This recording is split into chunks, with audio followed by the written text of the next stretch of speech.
Bonjour et bienvenue dans Dimanche en politique. L'un des plus célèbres slogans de mai 68, c'était « Du passé, faisons table rase ». 50 ans après, Emmanuel Macron s'en inspire-t-il à sa façon, bien entendu. Après avoir revu le code du travail, il s'attaque à la SNCF, il ouvre les chantiers sur l'assurance chômage, la formation professionnelle. Au milieu de tout cela, les syndicats risquent-ils d'être pris de vitesse? Des syndicats souvent divisés. Philippe Martinez, secrétaire général de la CGT, est notre invité ce midi. Bonjour. Bonjour. Merci d'être sur ce plateau. Merci à vous. On va commencer par l'image de la semaine, c'est le salon d'agriculture, évidemment, inauguré hier. Au passage, vous y êtes déjà allé, vous, au salon d'agriculture? Oui, il y a 2 ans. Et vous y retournez cette année? Pas cette année, non. Pourquoi? Parce que c'est un problème d'agenda, mais en tout cas, c'est toujours important d'aller dans des lieux comme le salon d'agriculture où il y a des salariés, des professionnels, mais aussi du public. Et vous y êtes toujours bien accueillis ou... Ouais, je suis moins entouré que le président de la République, j'ai moins de garde du corps. Mais vous êtes bien accueillis? Oui. Alors Emmanuel Macron est resté plus de 12 heures hier au salon d'agriculture où il a été interpellé. Moi, les ouvriers agricoles, les consommateurs qui demain diront « Vous aviez le glyphosate, vous le saviez, vous n'avez rien fait », ils me regarderont les yeux dans les yeux. Ils iront pas vous chercher. Non mais d'accord. Mais vous me dites... Nous on est calme. Non, mais moi... Non. Attendez, vous êtes calme? Oui, je suis calme, moi. Je m'adresse poliment. Non, vous m'avez sifflé dans le dos depuis tout à l'heure. Merci pour les leçons. Non, vous m'avez sifflé dans le dos depuis tout à l'heure. Non, un peu de Donc, Monsieur. je suis content... Non, attendez. Je suis content qu'on siffle dans le dos. Donc, le calme, c'est pas vous qui le donnez. 2, vous me donnez des leçons. On est chez nous ici, monsieur. On est chez nous tous. Voilà. Ça s'appelle la France, Et c'est là, une on république. s'exprime. Philippe Martinez, c'est le Emmanuel Macron que vous connaissez? En tout cas, c'est celui que tout le monde connaît, c'est-à-dire arrogant, vindicatif et qui a du mal à écouter des gens qui lui parlent, qui lui posent des questions. Les agriculteurs et le monde rural en général se disent les mal-aimés, les grands oubliés. Faites-vous le même constat, vous? Oui, mais on peut... évidemment, il y a des gros problèmes. Des problèmes de pouvoir d'achat, des problèmes de conditions de travail, des problèmes de retraite. Mais on pourrait considérer qu'il y a beaucoup de citoyens qui sont dans ce cas-là. Est-ce qu'on peut envier les privés d'emploi, par exemple, qui n'ont aucun revenu, ceux qui dorment dans la rue en ce moment? Vous voyez, donc il y a beaucoup de situations dramatiques qu'il faut régler. Quand on lit le journal du dimanche, aujourd'hui, Nicolas Hulot dit qu'il est prêt à des exceptions sur l'interdiction du glyphosate qui était prévue pour dans 3 ans. Alors il pourrait y avoir des exceptions, ce qui est une revendication de la FNSEA d'ailleurs. Diriez-vous que la FNSEA a plus de chances que vous pour se faire entendre? En tout cas, ils sont parfois mieux écoutés. Et pourquoi? Pourquoi ils réussissent mieux que vous? Je n'en sais rien. Il faudrait demander ça aux politiques. En tout cas, parfois, il y a plus d'attention à des manifestations d'agriculteurs de la FNSEA qu'à des manifestations de salariés. Parfois, le traitement n'est pas le même, y compris les suites de ces manifestations. Vous voulez dire quoi, les suites? Vous vous souvenez certainement d'un certain nombre d'interpellations de syndicalistes suite à des manifestations de 2016 ou de 2017, des poursuites judiciaires, des condamnations. Et nous, on revendique le droit de manifester pour tout le monde. Il faut se faire entendre et avec le même traitement et la même qualité d'écoute. Vous voulez dire que quand il y a des dégradations devant les préfectures, il devrait y avoir plus de suites judiciaires, c'est ça? Nous revendiquons le même droit de protestation. Le même droit de protestation pour tout le monde. Il a eu ce mot aussi, le président de la République. Je ne peux pas avoir d'un côté des agriculteurs qui n'ont pas de retraite et de l'autre un statut de cheminot et ne pas le changer. Vous lui répondez quoi? Je lui réponds qu'à chaque fois, il veut diviser ceux qui n'ont pas grand-chose. Il nous a fait le coup entre les retraités et les jeunes. Les retraités qui seraient des privilégiés quand on connaît le montant des pensions des retraités et les jeunes qui n'auraient rien. Il fait la même chose entre les salariés du public et du privé. À chaque fois, il divise ceux qui ont un petit peu et ceux qui n'ont rien du tout. Oui, cela dit, entre un agriculteur à la retraite, souvent, et un cheminot, souvent, il y a quand même un gros espace. Mais moi, je pourrais lui parler des PDG, ceux qu'il a reçus en grande pompe, c'est le cas de le dire, à Versailles, qui ne payent pas d'impôts. Qu'est-ce qu'il leur a dit à eux? Il les a montrés du doigt. Vous vous en rappelez de ce repas dans le palais de la République qui est Château Versailles? On aurait pu trouver autre chose. Donc moi, je lui dis, regardez un petit peu ceux qui ont beaucoup et n'essayez pas d'opposer ceux qui n'ont pas grand-chose avec ceux qui n'ont rien du tout. Toujours est-il que la réforme de la SNCF est lancée, avec comme conséquence une remise en cause du statut des cheminots. Vous êtes vent debout, on va y revenir. Ça, vous anticipez. Alors justement, ça va être intéressant. En tout cas, c'était l'une des annonces de la semaine. Quelle semaine? Le gouvernement envisage d'utiliser les ordonnances pour aller plus vite sur les mesures proposées par le rapport Spinetta. Ouverture à la concurrence, fin du statut des cheminots ou encore fermeture de certaines lignes. Les syndicats dénoncent un manque de concertation, de négociation. Nous allons voir quel calendrier propose le gouvernement et en fonction de ça, effectivement, nous avons évoqué la question de la grève. S'il passait par les ordonnances. Si le Parlement n'est pas sollicité pour débattre, il y aura un déni de respect de la démocratie parlementaire. Des avions cloués au sol, des vols annulés ou retardés, résultat d'une grève pour des hausses de salaire à Air France subies par les usagers.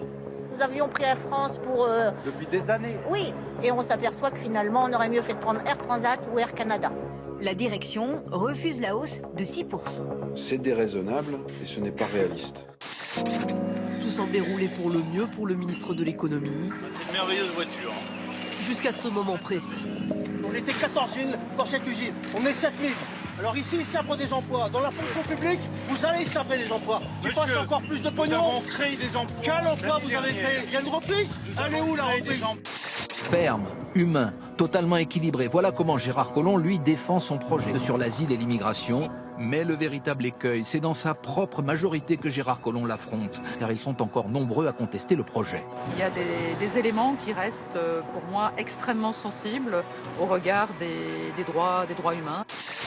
Entouré de 10 ministres, symbole de l'importance accordée à ce plan, Édouard Philippe en dévoile les grands piliers.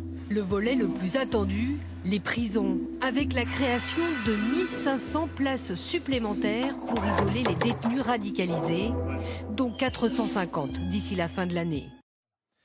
Philippe Martinez, Édouard Philippe doit annoncer demain le calendrier de la réforme de la SNCF. Rien n'a fuité, du moins sur la place publique. Avez-vous des informations? Est-ce que vous savez de quoi il va retourner? Absolument pas. C'est le secret. Apparemment, oui, c'est le secret entre le Premier ministre, peut-être le Président de la République et peut-être le PDG de la SNCF. Au passage, le Président de la République qui dit qu'il est un grand-père cheminot, ça vous rassure? Pas qu'il ait un grand-père cheminot, ce qu'il a dit après. C'est-à-dire il considère qu'aujourd'hui, le travail en général, le travail de cheminot, ça serait un travail en dilettante. C'est ça qu'il veut dire. Or, il faut connaître la réalité du travail des cheminots. Je pense aux roulants qui passent plusieurs nuits en dehors de leur domicile, qui travaillent très régulièrement le week-end au nom du bien public, au nom du service public. C'est ça qui devrait mettre en avant cet amour du métier, ce lien avec les citoyens que les cheminots revendiquent. Alors justement, si le gouvernement annonce l'utilisation des ordonnances pour faire vite, est-ce que vous êtes prêts, vous, les syndicats en général, et vous en particulier à la CGT, à embrayer tout de suite sur un mouvement, tout de suite? Écoutez, la première chose, c'est qu'on dit au Premier ministre, vous avez eu le rapport de M. Spinetta et vous ne prêtez attention à aucun autre argument. Les cheminots, je vous l'ai ramené, ont publié il y a quelques semaines ce petit journal qui s'appelle La Vraie Info, ça date de plusieurs semaines, qui indique clairement les problèmes de la SNCF et qui font des propositions. Parce que vous dites qu'il y a des problèmes à la SNCF. Bien sûr qu'il y a des problèmes, c'est les cheminots eux-mêmes qui le disent. Il y a des problèmes d'emploi, il y a des problèmes de compétences, il y a des problèmes de qualification, il y a des problèmes d'entretien des voies, etc., etc. Il y a des problèmes d'investissement. D'accord, mais le gouvernement, lui, il veut aller vite. Oui, pourquoi on s'appuie sur un seul rapport sans demander l'avis aux principaux intéressés qui sont, premièrement, les cheminots, deuxièmement, les usagers. Donc, s'il y a des ordonnances, les cheminots n'auront pas leur avis à donner. Qu'est-ce qui se passera donc? Eh bien, ils feront en sorte d'être entendus. Et vous savez que déjà, dès le 22 mars, il y a une journée nationale d'action chez les cheminots. Pas que, d'ailleurs, parce que c'est intéressant. Il y a les salariés de la fonction publique qui seront en grève, les salariés de l'énergie, plusieurs autres salariés. Donc, quand on n'est pas entendu, quand le gouvernement ne veut pas discuter, faut passer un ton au-dessus et se faire entendre autrement. On en parlait tout à l'heure des mobilisations. Absolument. Est-ce que cette date pourrait être avancée? Parce qu'il y a des syndicats, par exemple la CFDT, qui voudraient que ça aille plus vite. Écoutez, ça, c'est les cheminots qui décideront. Pour l'instant, il y a une journée d'action qui est prévue le 22 mars. Mais effectivement, une journée d'action, ça veut dire une grève. Qui va être un grand succès, parce que c'était déjà bien préparé. Mais ce que veut faire le gouvernement, c'est-à-dire passer en force, sans discussion, sans mettre le doigt sur des véritables problèmes, eh bien, ça risque d'envenimer les choses. Le 22 mars, journée d'action, ça veut dire journée de grève. Oui. Illimitée ou de 24 heures? Pour l'instant, c'est une journée de grève une journée de grève. De 24 heures. Il va y avoir des assemblées générales, ça discute, et c'est comme à chaque fois. C'est demain qu'éventuellement tout peut démarrer. Il y a des rencontres entre syndicats de prévues. En tout cas, nous souhaitons que les cheminots soient entendus. Et aujourd'hui, il n'y a pas d'autre solution que de se mettre en action pour être entendu, puisque, je vous le répète, le gouvernement ne veut pas discuter. Alors, il y a dans la réforme la fin du statut des cheminots pour les futurs recrutés. Est-ce que c'est pas là le piège ? Non, enfin, le problème du statut, tout le monde a un statut. Tout le monde a un statut. Moi, j'ai une convention collective, je suppose que vous en avez une aussi, tout le monde. Et on s'est battu contre les ordonnances de M. Macron, justement pour faire respecter ces droits collectifs. Donc, je défie qui que ce soit de me dire que le problème de la SNCF, le problème des trains en retard, le problème des trains annulés, le problème des voies qui sont mal entretenues, c'est à cause du statut des cheminots. Alors, c'est à cause de qui ? De Guillaume Pépi ? C'est à cause des gouvernements successifs qui ont privilégié, premièrement, les lignes à grande vitesse, qui coûtent cher, qui nécessitent des partenariats, on l'a vu avec la ligne sur Bordeaux, des partenariats avec le privé, dont le remboursement coûte très cher. Donc il faut équilibrer les investissements, il faut créer des emplois, et non pas en supprimer. Ils sont quantifiés, ces emplois qu'il faudrait créer ? Nous sommes en train de travailler, les quantifier, parce que nous n'abandonnons pas l'idée de remettre un rapport encore plus complet au Premier ministre. Mais rapidement, parce que... Mais il faut qu'il soit rapide, c'est le gouvernement qui veut aller vite. C'est le gouvernement qui veut aller vite. Vous pensez qu'il n'y a pas urgence ? Pourquoi on pourrait avoir cette conséquence du manque d'emploi sur le fait que des trains sont supprimés parce qu'il n'y a pas de conducteurs ? Vous trouvez ça normal ? Embauchons des conducteurs.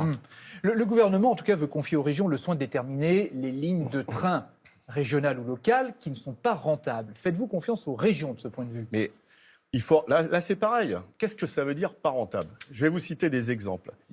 On parle de TER qui seraient très peu fréquentés. Mais quand la direction de la SNCF change les horaires de TER et qu'il fait en sorte que des écoliers qui prenaient le train ne peuvent plus le prendre parce que s'ils le prennent à cet horaire-là, ils arrivent en retard à l'école, c'est de ça dont on doit faire l'analyse. Mais ça veut dire quoi ? C'est du sabotage organisé ? C'est une volonté de rentabiliser au maximum un certain nombre de choses, mais on abandonne la notion de service public. Et je pense que les régions feraient une erreur en se tournant vers le privé, parce que là, ça serait une catastrophe. Enfin, Elles ont commencé à le faire pour certaines. Non, pas encore. Ah bon ? Ou très peu. Très peu. Il y a des déclarations d'intention, j'ai entendu en PACA ou dans les Hauts-de-France, mais comment faire croire à quelqu'un qu'une entreprise privée serait plus efficace pour le service public. Quand c'est pas rentable, une entreprise privée, elle ne met pas un sou dessus. Philippe Martinez, on va accueillir maintenant Renaud Dely, directeur de la rédaction de Marianne, qui est avec nous ce midi. Bonjour Renaud. Bonjour Francis. Philippe Martinez. Bonjour Philippe Martinez. Alors on l'a vu, vous n'aviez pas réussi, vous et les autres syndicats, à faire reculer le gouvernement sur la loi travail. Est-ce que vous pensez, plusieurs mois après, que vous êtes relevé de cet échec qui était quand même assez rude, et est-ce que vous êtes en mesure aujourd'hui d'inquiéter à nouveau Emmanuel Macron ? Effectivement, nous n'avons pas réussi à mettre en échec le gouvernement et le président de la République. Parce que sa méthode a un peu bousculé tout le monde. Il a été très vite, il a fait semblant de discuter, et nous en retenons les leçons. Nous avons dit, c'est fini ces pseudo-concertations où, en gros, on vous écoute et on fait ce qu'on veut. Donc, nous avons tiré les enseignements. Donc aujourd'hui, vous êtes relevé de cet échec, vous pensez ? Oui. Et on s'appuie d'abord sur les nombreuses luttes qui existent dans ce pays, le profond mécontentement. Le 22 mars, j'en parlais, il n'y aura pas que les cheminots dans la rue, il y aura les fonctionnaires, il y aura les salariés de l'énergie. Le 15 mars, il y aura une suite, vous avez bien souligné la mobilisation dans les EHPAD le 30 janvier. Le 15 mars, il y aura une suite, il y aura les retraités. Donc, vous voyez une confluence de tous les événements le 22 mars. Nous considérons qu'il y a beaucoup de problèmes, qu'il faut partir de problèmes de chacun et chacune des salariés concernés, mais aussi des privés d'emploi, des retraités, pour les faire converger. Le 22 mars. Le 22 mars, d'ailleurs, c'est amusant, parce que c'est aussi la toute première date, le prélude au grand mouvement de mai 68, dont on va commémorer le 50e anniversaire, mai 68. Les mouvements de mai 68. C'était la journée du 22 mars. On a en tête ce mouvement. On a évidemment en tête aussi les grandes grèves de la SNCF de 95. Est-ce que ça veut dire que vous avez l'espoir de voir à nouveau surgir un grand mouvement social? Le mouvement de mai 68 a démarré dès 1966. Et petit à petit, petit à petit, entreprise par entreprise, profession par profession, il y a eu des mobilisations et il y a eu une convergence. Eh bien, peut-être qu'il faut reprendre cet état d'esprit où on part des problèmes locaux, très concrets pour les salariés, et on dit, tous ensemble, on a plus de chances d'y arriver. Et c'est un peu ce qu'on essaye de faire. Un nouveau mai 68, c'est possible pour vous? En tout cas, si on obtenait les acquis de 68, ça serait un grand événement. Et je pense qu'il y a urgence à obtenir des augmentations de salaire, des conditions de travail bien meilleures, des emplois, etc. Philippe Martinez, on est allé cette semaine à Montreuil, aux portes de Paris, où se trouve le siège de la CGT, que vous dirigez depuis 2 ans et demi maintenant. Nous sommes allés donc au cœur de la centrale. La Bourse nationale du travail, c'est un lieu de rencontre des militants de toute la France. C'est un lieu de rendez-vous, quoi, où on discute de sa boîte, des revendications, etc. On a vu sur la banlieue, faites attention, il fait froid. La température en ce moment entre le gouvernement et les syndicats, c'est pas... Entre la CGT et le gouvernement, c'est plus que froid. J'ai pas un manuel du parfait secrétaire général de la CGT. Enfin, en tout cas, je l'ai pas trouvé en arrivant. Cette culture de combat, vous la tenez de votre père? Mon père, il a été syndiqué toute sa vie. C'est le départ des brigades internationales qui allaient combattre le franquisme. Bon, quand on s'appelle Martinez, c'est des images qui sont plus que symboliques. C'est l'histoire de mon père, par exemple. Voilà. Vous n'étiez pas ouvrier? Non, j'ai toujours été technicien de l'entreprise, Renault. Donc, mais j'ai démarré dans l'île Seguin. Mon bureau était là, au bord de l'eau, dans une île qui n'était pas déserte. Moi, quand j'ai commencé à bosser, j'ai dû rester au chômage 2 mois, quoi. Aujourd'hui, ceux qui arrivent sur le marché du travail, ils restent au chômage plus longtemps. Leur premier contrat, c'est pas un CDI, c'est un CDD, ça dure des années. Il vaut mieux qu'on les écoute pour qu'ils nous expliquent leur réalité à eux. On sera beaucoup plus efficace. Vous êtes la figure du Gaulois, non? La caricature ne me gêne pas du tout, et ça, c'est des petits clins d'œil que me font les camarades autour de la moustache. Quelques surnoms, Pépito, par exemple. Ça va, Philippe? Ça va et toi? Bonjour. Ça va? Ouais. Quand on va manger à la cantine, on a aussi l'oreille des militants sur le terrain qui vous racontent ce qui se passe dans leur boîte, qui vous engueulent quand vous avez fait des bêtises, c'est bien. Vous voyez, comme quoi, contrairement à d'autres, il y en a qui me trouvent pas assez radical.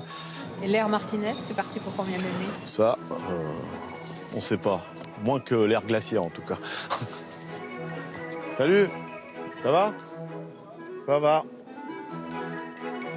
Philippe Martinez au quotidien Renault. Alors Philippe Martinez, vous parliez justement de vos camarades dans le sujet. Aujourd'hui, la CGT, c'est combien d'adhérents? Il y a quelques années, c'était 800 000 adhérents, le chiffre officiel. Il y a très longtemps. Il y a eu une baisse assez forte. Oui, bien sûr. Aujourd'hui, nous sommes... les derniers chiffres, ça doit être 685 000 environ. Il y a une baisse que nous ne nions pas, mais qui est liée à une réalité, un éclatement du monde du travail, qui nous oblige à avoir une autre vision de ce qu'est la société du travail. Aujourd'hui, dans les entreprises, plusieurs professions se côtoient dans un même établissement. Je cite souvent, moi, je vous ai fait voir la photo quand je suis entré dans l'île Seguin, il y avait 22 000 salariés. On avait tous le même statut, vous voyez encore le statut. Aujourd'hui, dans mon établissement, il y a environ 70 entreprises différentes, donc des salariés de 70 entreprises différentes. Et il faut prendre ça en compte.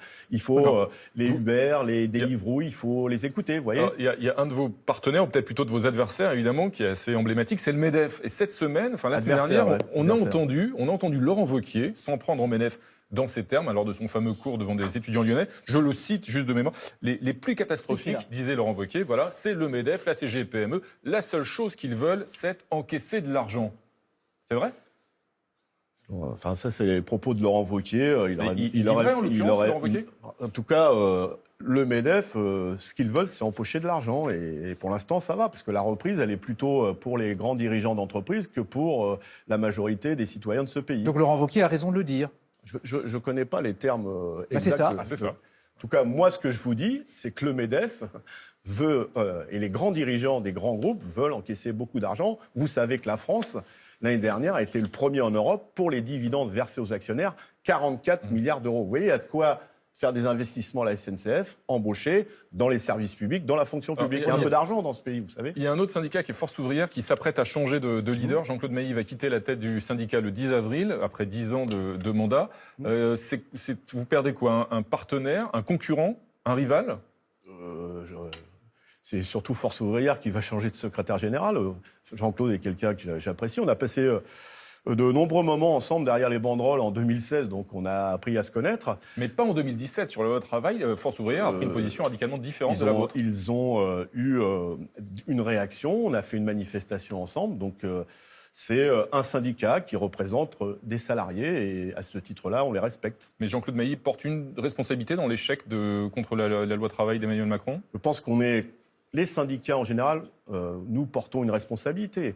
Tant que le syndicalisme en France sera divisé, c'est le patronat qui se frottera les mains, et ça a toujours été comme ça. Donc, nous avons une grande responsabilité à nous mettre d'accord, et je me félicite, pour en revenir aux mobilisations du mois de mars, que chez les retraités, tous les syndicats se mettent ensemble, chez les cheminots, dans la fonction publique, dans les EHPAD. Vous voyez, ça, c'est gage de réussite. À propos de division syndicale, est-ce que vous félicitez aussi que le 22 mars, il y a la France Insoumise qui annonce qu'elle va manifester à vos côtés, qu'elle veut elle aussi mobiliser? Tous les soutiens sont bons à prendre. Il y a la France Insoumise, je crois aussi qu'il y a d'autres partis politiques qui ont soutenu.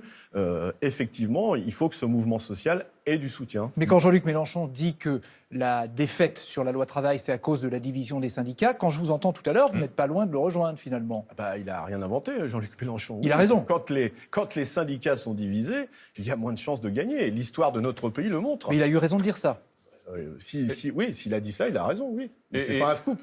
Et un autre leader syndicaliste, Laurent Berger de la CFDT, dit, lui, que le dégagisme, qui a eu raison de certains vieux partis, en tout cas, il menace aussi les syndicats. Que les syndicats pourraient disparaître à cause de cette vague dégagiste. Les syndicats pourraient disparaître si ils ne jouent pas leur rôle. Et c'est pour ça que nous avons combattu les ordonnances et les conséquences des fusions des institutions représentatives du personnel. C'est qu'il va y avoir de moins en moins d'élus à côté des salariés, et les salariés veulent nous voir à côté d'eux. On ne doit pas être des gens qui passons notre temps dans des bureaux, dans des réunions qui souvent ne servent à rien, des réunions avec les ministres, avec les patrons.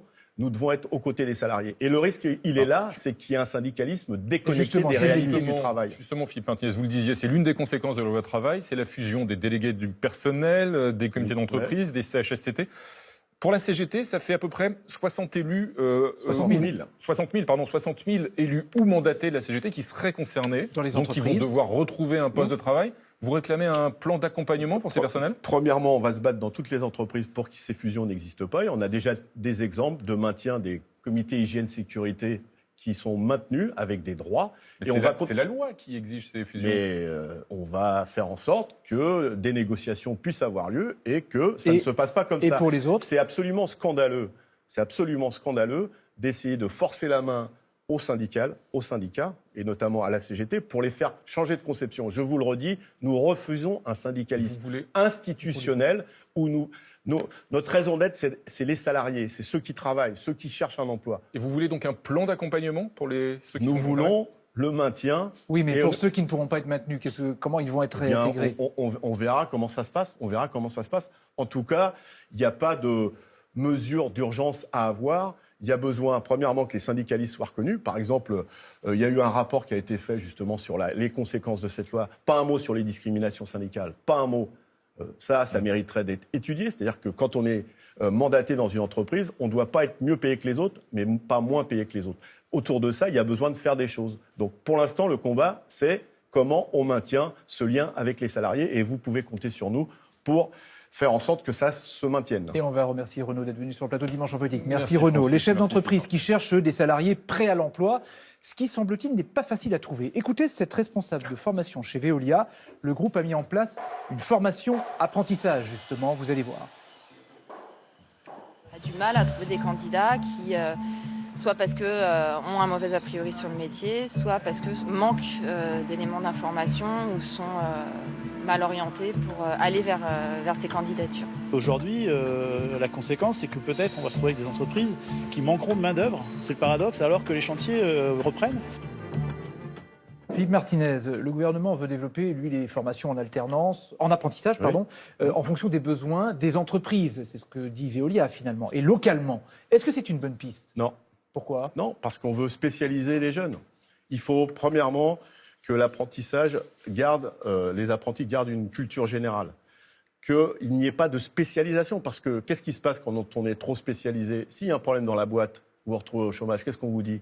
Faut refaire des études pour vous respécialiser. Refaire une formation. Oui. Mais pourquoi pas la formation tout au long de la vie?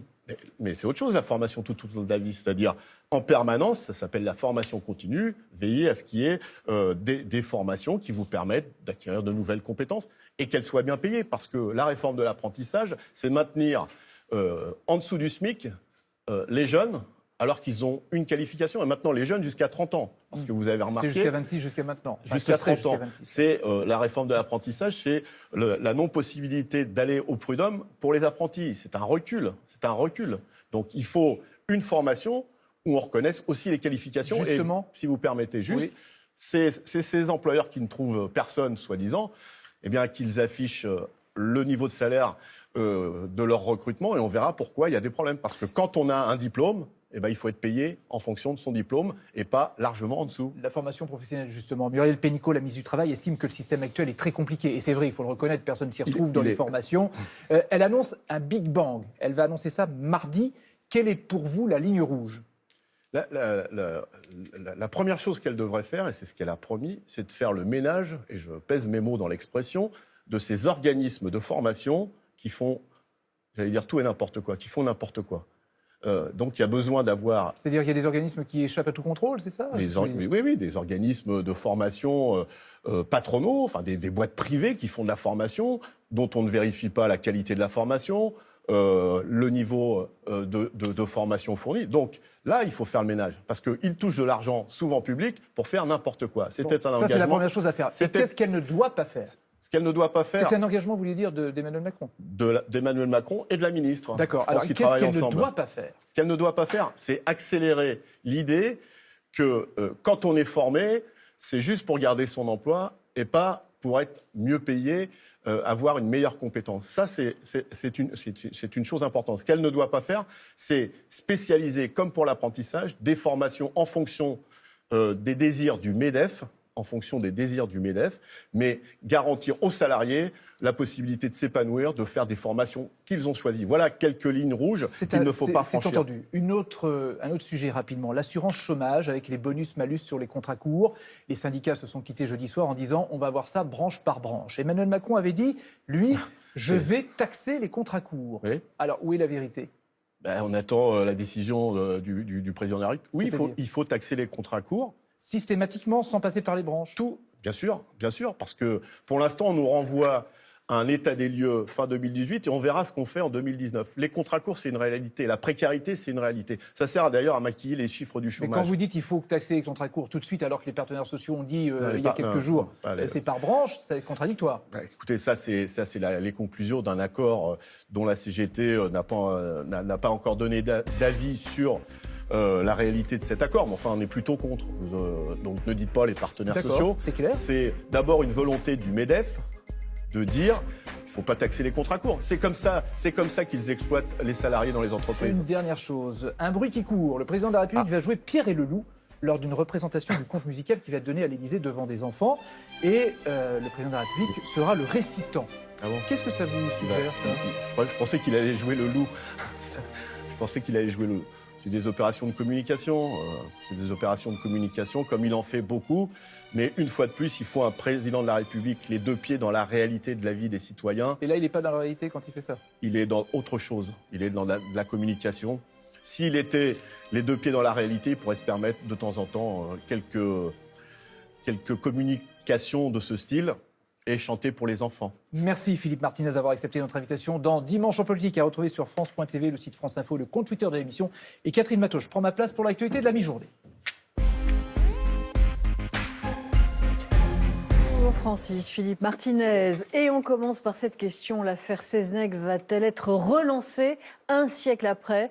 Un os humain a été retrouvé lors de fouilles organisées par des bénévoles dans l'ancienne propriété des Seznec. C'est un coup de théâtre. Léa Scherer, Salah Grabi. Ils ont fouillé pendant des heures le cellier de l'ancienne propriété des Seznec dans l'espoir d'y trouver un nouvel indice. C'est finalement en début d'après-midi que la dizaine de bénévoles passionnés fait une étonnante découverte. Bertrand, on a retrouvé un bout d'os. Ce morceau d'os pourrait-il appartenir à Pierre Quéméneur, conseiller général du Finistère disparu il y a 95 ans, alors qu'il se rendait à Paris en compagnie de son associé Guillaume Seznec, immédiatement soupçonné de l'avoir assassiné. Le corps ne sera jamais retrouvé. Guillaume Seznec est condamné au bagne à perpétuité. Il niera les faits jusqu'à la fin de sa vie. Mais hier, la découverte de l'ossement a suffi pour que la police interrompe les fouilles et gèle le chantier. Ça semble être un os humain. Ça repart donc sur une enquête de police. Voilà, je ne peux pas en dire plus. L'os doit maintenant être analysé. Les bénévoles espèrent que les résultats éclaireront l'hypothèse selon laquelle c'est en réalité l'épouse de Guillaume Seznec qui aurait assassiné Pierre Quéméneur. C'est la confirmation du témoignage de petit Guillaume, le fils de Guillaume Seznec, qui a assisté à la mort de Quéméneur. Ce serait une agression sexuelle dont sa mère aurait été victime. Elle se serait défendue en frappant Quéméneur. Une hypothèse à laquelle le petit-fils du couple Seznec n'a jamais cru. La découverte de l'ossement le laisse perplexe. On m'a présenté ça comme un bout d'os de chat, de porc, ensuite un fémur, ensuite un col de fémur. Je suis très réservé. Et puis en plus, en prenant cette hypothèse, mes grands-parents seraient des neuneux, parce que s'ils doivent faire disparaître un corps, ils ont la mer qui est à côté, à moins de 500 mètres. La famille Seznec se bat depuis plus de 20 ans pour la réhabilitation de son aïeul. Aujourd'hui encore, le mystère perdure autour de l'une des plus énigmatiques affaires judiciaires françaises. Et pour suivre en temps réel l'affaire Seznec, ce nouveau rebondissement, notre site et notre application France Info. Ce terrible accident survenu hier dans la station d'Avoria alors qu'il skiait avec son petit frère. Un jeune garçon de 12 ans a fait une chute mortelle. Les deux vacanciers ont chuté d'une falaise. Ariane Combe, Savary est sur place. Les deux garçons, deux frères, âgés de 10 et 12 ans, skiaient avec leur père et leur petite sœur hier après-midi quand ils se sont égarés. Ils skiaient dans un secteur situé à la jonction entre le domaine skiable de Morzine et celui d'Avoria. Ils ont quitté le domaine skiable et se sont retrouvés en forêt. Ils n'ont sans doute pas vu la falaise qui se trouvait sous leurs pieds. Ils ont fait une chute de 150 mètres. Leur père a appelé les secours en fin d'après-midi. Les recherches difficiles en raison de la nuit et du brouillard ont été menés par une cinquantaine d'hommes, des gendarmes et des pompiers. Ils ont retrouvé les deux enfants aux alentours de 2 heures du matin cette nuit. L'aîné des deux frères, âgé de 12 ans, était déjà mort. Son petit frère, âgé de 10 ans, a été hospitalisé. Ses jours ne sont pas en danger. Alors comment ces deux enfants, des vacanciers a priori, skieurs débutants, se sont-ils retrouvés dans cette zone si dangereuse? Pour le déterminer, l'enquête a été confiée aux gendarmes de Thonon ainsi qu'aux gendarmes de haute montagne d'Annecy et de Chamonix. Dans l'actualité judiciaire, un prêtre du Nord a été mis en examen et placé sous contrôle judiciaire. Il est soupçonné de viol et d'agression sexuelle aggravée sur une jeune paroissienne qui a porté plainte cette semaine. Les faits se seraient déroulés lorsqu'elle avait entre 14 et 18 ans. L'abbé Vincent Sterckmann, 44 ans, a été suspendu de ses fonctions. 2 projets d'attentats ont été déjoués en France depuis le 1er janvier. C'est le ministre de l'Intérieur Gérard Collomb qui l'annonce. On apprend qu'un grand équipement sportif et des militaires de l'opération Sentinelle étaient visés dans le sud et dans l'ouest, sans autre détail. L'actualité à l'étranger, dominée par la Syrie, un cessez-le-feu d'1 mois a été décrété par les Nations Unies. Mais les raids aériens du régime syrien continuent dans la Ghouta orientale. Carole Coelho. Un cessez-le-feu a enfin été conclu. Mais en réalité, les tirs d'artillerie continuent sur la Ghouta orientale, dans les environs de Damas. L'un des derniers fiefs rebelles, pilonnés jour et nuit pour rendre fous les habitants, briser la résistance. Nous sommes avec les casques blancs syriens, ces humanitaires qui portent secours aux populations civiles. Une bombe vient encore de tomber sur un immeuble. Il faut aller chercher les blessés. Sur cette civière, un homme gravement atteint par un éclat d'obus, évacué vers cette ambulance improvisée, direction l'hôpital. Pourtant, le régime syrien et ses alliés iraniens affirment respecter la trêve à leur manière. Nous respecterons la résolution sur le cessez-le-feu et la Syrie aussi. Des parties des environs de Damas qui sont tenues par les terroristes ne sont pas couvertes par le cessez-le-feu et le nettoyage continuera là-bas. Les principales victimes, les voici. En 7 jours de bombardement, 519 civils ont été tués, dont au moins une centaine d'enfants. Pourtant, hier, le Conseil de sécurité de l'ONU avait adopté une trêve humanitaire de 30 jours en Syrie. Nous sommes en retard pour répondre à cette crise. Très en retard. Mercredi, le secrétaire général a fait un appel émouvant pour un cessez-le-feu immédiat en Syrie, afin que le peuple accède au minimum dont il a besoin. Plusieurs trêves ont déjà été adoptées en Syrie. Elles ont toutes volé en éclats. C'est maintenant officiel, Nicolas Hulot ne se rendra pas au sein de l'agriculture. Pour autant, dans une interview au Journal du Dimanche, le ministre de la Transition écologique répond à l'inquiétude des éleveurs sur l'importation de la viande sud-américaine. Il déclare en l'état, le traité avec le Mercosur n'est pas acceptable. La France a des lignes rouges très claires. Par ailleurs, concernant la sortie du glyphosate dans 3 ans, Nicolas Hulot se dit prêt à envisager des exceptions. Et on retourne au Salon de l'agriculture où les visiteurs sont de plus en plus soucieux d'une alimentation de qualité. Il n'hésite pas à poser des questions aux agriculteurs, comme nous le dit Jean-Philippe Tranvoise.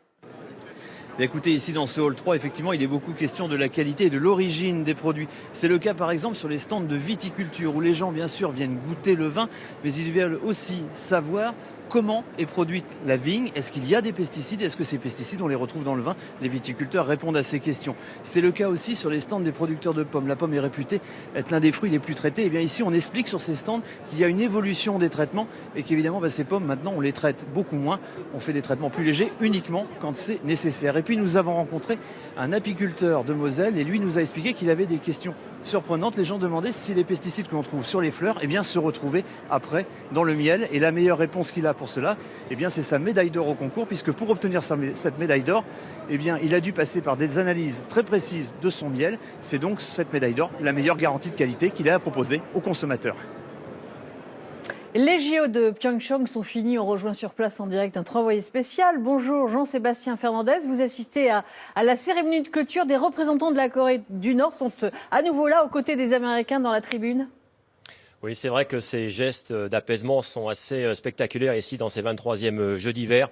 Vous vous souvenez qu'il y a 2 semaines, déjà lors de la cérémonie d'ouverture, la sœur du leader nord-coréen Kim Jong-un avait été présente à l'invitation de la Corée du Sud. Elle avait même serré la main du président sud-coréen. Et bien là, pour cette cérémonie de clôture, c'est l'un des principaux généraux nord-coréens qui est présent et qui, figurez-vous, est à quelques mètres seulement de la fille du président américain Donald Trump. Elle s'appelle Ivanka Trump.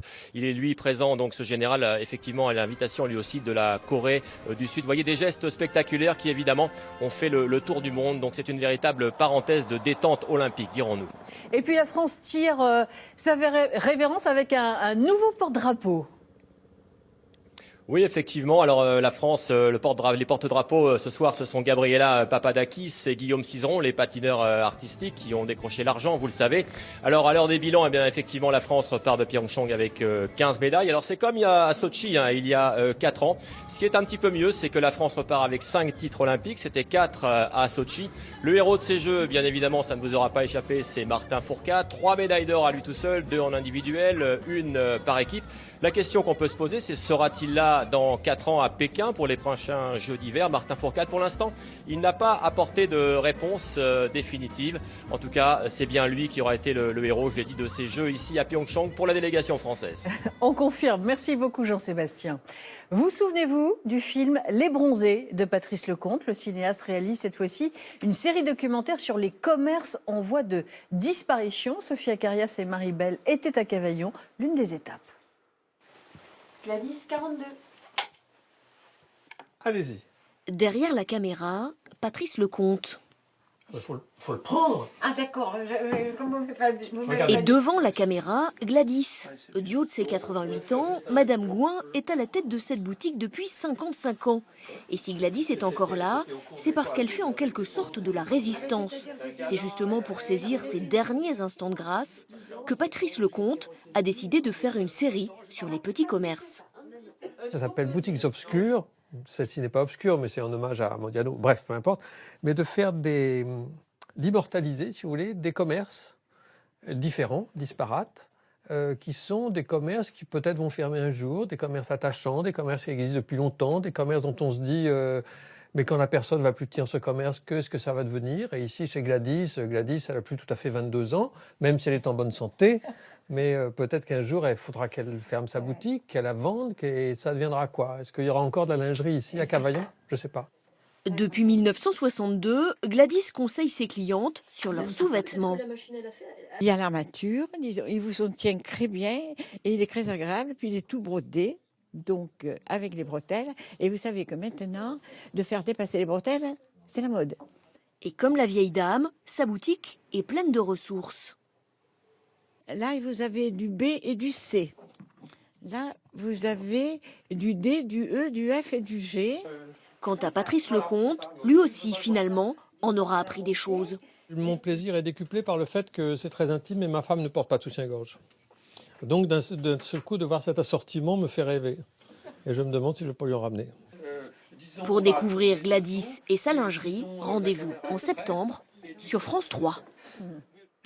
Il fait de plus en plus froid. Didier. Et ce froid mordant, glacial, va encore s'intensifier pour ces 3 prochains jours. Alors cet après-midi, on retrouve un ciel assez lumineux sur les 2 tiers du pays, avec même encore un petit peu d'instabilité là sur l'extrême sud-est et la Corse, avec ce risque d'avalanche toujours sur les Alpes du Sud. Alors pour demain matin, là on aura toujours ce ciel lumineux sur les 2 tiers du pays, des nuages qui arrivent par les frontières du nord-est, avec même quelques petits flocons sur le Cotentin, et puis surtout des chutes de neige attendues en cours de journée demain sur les côtes varoises jusqu'aux Alpes-Maritimes, avec toujours ce risque d'avalanche. Alors les températures glaciales, je vous le disais, ça va s'intensifier encore jusqu'à -10 et -20 en ressenti, notamment pour mardi. Alors les minimales, regardez ce qui se passe pour ce ressenti. -16 du côté de Strasbourg, -17 à Metz et -9 sur la capitale. Et ça continue. Alors pour la tendance, on voit effectivement que mardi, ce sera la journée la plus froide de la semaine. À ce soir, dans le 19-20.